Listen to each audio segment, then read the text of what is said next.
Hey everybody, today marks the 40th birthday of the pop culture oddity slash phenomenon that is Chris Chan. Apparently we're also about to go to war with Ukraine or something, but I've been intentionally ignoring the news for about a year and a half now, and quite honestly, I think I will probably continue to do so until I see mushroom clouds appearing on the horizon. But anyway, there's not a lot new to say about Chris Chan himself. No new developments per se. I noticed that the Quickie put together a really nice FAQ of everything surrounding Chris's existence in jail, which is a very convenient reference and very enlightening, so that was helpful. I am concerned that, as a lot of people know, with the whole Josh Cagle, or I cannot keep these names straight. Is it Kegel or the Onion Farms guy? He has had a falling out with Chris, and as such has been publishing a number of the letters that Chris was advising him not to publish. And in those letters, he states, one of the things Chris states is that he knew he would go to jail for what he did to his mother. And that could be very, very damaging for Chris, given his, depending on to what extent the court determines he has diminished capacity. If the court determines that he's fully competent for his actions, then that not only constitutes, or not only adds to the already written confession, but it could potentially also indicate that he fully understood the wrongness and the consequences of his actions going into it, at which point he could end up getting tried for a felony.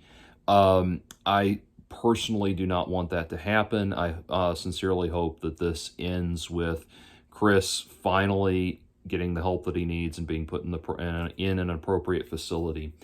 So anyway, that's my only observation there. There's really not a lot emerging from Camp Chris Chan right now, obviously. So one thing I did want to say, though, is that the super secret Chris Chan project I've been working on is still very much underway, and I'm pleased to say that I'm halfway done with the production aspect of it.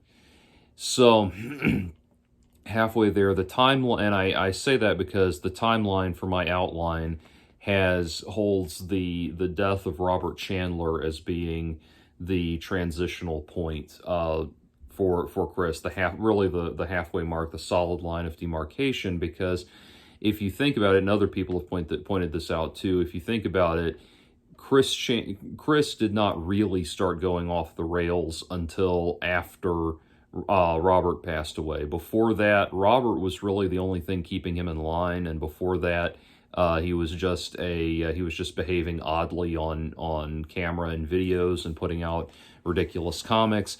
And then the transformation, the quote-unquote trans thing began while cross-dressing and everything began while Robert was still alive.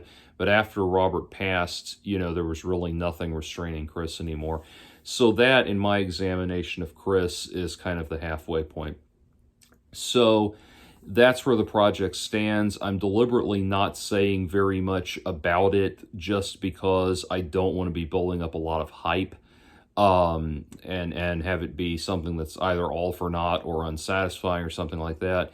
If I continue at the rate I'm going, I will be able to hit my window of having it done by July 28th. I would like to get it out before then, just because on July 28th, everyone's going to be paying attention to Chris Chan proper. So anyway, that's where the project stands. Those are my thoughts, and I will explain more about it as the project reaches completion.